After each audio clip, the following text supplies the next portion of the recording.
आणि कुठेही चुकीचं बॅकग्राऊंड नसल्यामुळे मी कोर्टाचे आभार व्यक्त करतो. ह्या सगळ्या गोष्टी बघून एका साध्या कागदावर फक्त तिथं लिहून द्यायचं आहे की उद्या मी जर कोर्टात आलो नाही तर 25,000 रुपये तिथं भरावे लागतील. मग कुठं ना कुठं तरी कोर्टाचा सुद्धा बॅकग्राऊंड चेक असतो, त्याचा अभ्यास ते तिथं करत असतात आणि आम्ही कोर्टाला जेव्हा लागेल तेव्हा तिथं सहकार्य करायला तिथं तयार आहोत. त्यामुळे म्हणूनच आम्ही म्हणतो आमचा ईडीवर विश्वास नाही पण आमचा न्याय व्यवस्थेवर विश्वास आहे.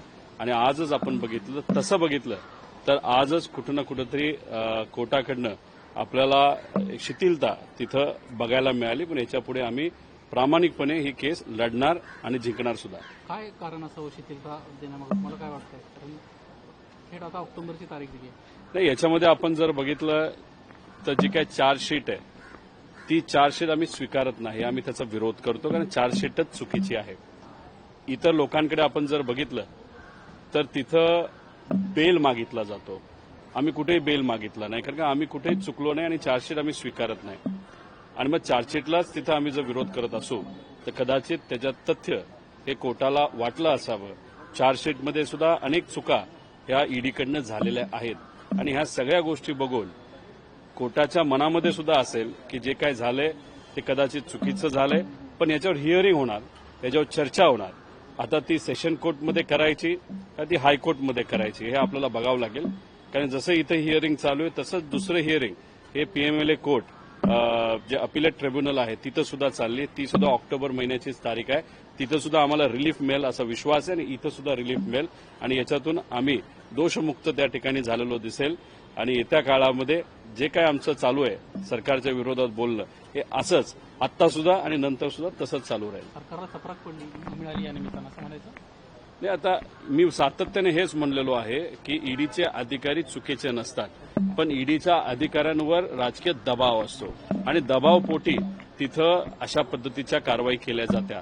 आज तिथं मी जेव्हा बसलो होतो माझ्याबरोबर रेवती 3 तास तिथे होते आणि तिथं जर आपण सगळ्या केसेस बघितल्या तर सगळ्या केसेस ह्या एक केस खडसे साहेबांवर होती, एक केस भुजबळ साहेबांवर होती, एक केस अजितदादांच्या परिचयाच्या एका कंपनीवर होती.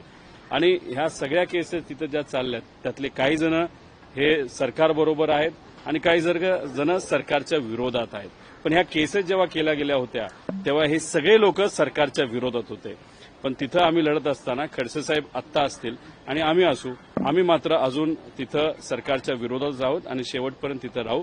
पण पुढे जेव्हा जाऊ तेव्हा खरं काय हे आपल्या समोर हे कोर्टाच्या माध्यमातून आल्याशिवाय राहणार नाही. सर, आज आप ईडी कोर्ट आए थे, क्या कुछ हुआ सुनवाई में और अगली तारीख क्या दी गई है? देखो 8 अक्टूबर की तारीख वहां पे मिली है. अगर आप कोर्ट में हियरिंग देखो तो जज महोदय जो है उन्होंने बहुत बारीकी से ये केस पढ़ी, सुनी और जनरली अगर किसी को वहां पे बेल मांगनी है तो वो बेल मांगते हैं. लेकिन हमने बोला कि हम बेल नहीं मांगेंगे क्योंकि जो चार्जशीट है वही गलत है. जो ईडी ने चार्जशीट फाइल की है उसके विरोध में हम हैं. तो अभी बॉन्ड क्या होता है तो 2 लाख रुपए का बॉन्ड जनरली लोगों से मांगा जाता है. लेकिन मेरा बैकग्राउंड देखने के बाद आज तक जिस तरीके का मेरा रेपुटेशन है वो सब देखने के पास कोर्ट ने बेल का विषय था ही नहीं. बॉन्ड भी जो 2 लाख का था वो भी वेव ऑफ कर दिया और सिर्फ सादे एक पेपर पे वो लिख के लेंगे कि नेक्स्ट तारीख को 8 अक्टूबर को अगर रोहित पवार नहीं आएंगे तो 25,000 वो रुपए देंगे. मतलब कहा तो भी शिथिलता कोर्ट के माध्यम से आज हमको वहां पे मिली है. कोर्ट पे हमारा विश्वास है, जज पे हमारा विश्वास है. इसीलिए तो जब ये केस ईडी के पास था तब वहां पे राजकीय दबाव था. ईडी के अधिकारी गलत नहीं होते लेकिन उनपे राजकीय दबाव होता है. जब ये केस अभी कोर्ट में आया, कोर्ट पे हमारा विश्वास है, न्याय व्यवस्था पर विश्वास है, इसलिए 100% ये केस हम जीतेंगे ऐसे हमको विश्वास है. उसी के साथ एक केस यहाँ पे चल रहा है और दूसरा केस ट्रिब्यूनल के पास चल रहा है, ईडी के ट्रिब्यूनल. वहां पे भी अगर लास्ट हियरिंग देखी तो वहां पे ईडी के अधिकारी या वकील जो है उनपे बहुत ताशिरे वहां पे खींचे गए जज के माध्यम से हमारे बाजू से ईडी के खिलाफ. अभी 15 अक्टूबर के आसपास शायद या सितंबर में वो उसका हियरिंग वहां पे भी होगा, यहाँ पे भी होगा. दोनों जगह पे हमको रिलीफ मिलेगा ऐसे हम सबको लगता है. ईडी की तरफ से अगर जांच के लिए आपको बुलाया जाता है तो आप जाने के लिए तैयार रहेंगे? क्योंकि कोर्ट में एग्जेम्पशन भी माना गया कि जब भी ईडी बुलाए तो ऐसा नहीं कि हम जाए ही करें. नहीं, 100%. अगर आप देखो तो हम तो रेडी ही है. ईडी के पास हम जब जाते थे तब पूछा था हमने कि तीसरी बार भी आऊं क्या, लेकिन ईडी ने बोला आपकी अभी जरूरत नहीं है, क्योंकि उस केस में दम ही नहीं है। अगर आज आप वहां बैठे थे, मतलब यहाँ रेवती मेरी सिस्टर यहाँ पे मेरे साथ है, वहां पे भी 3 घंटा हियरिंग में वो थी।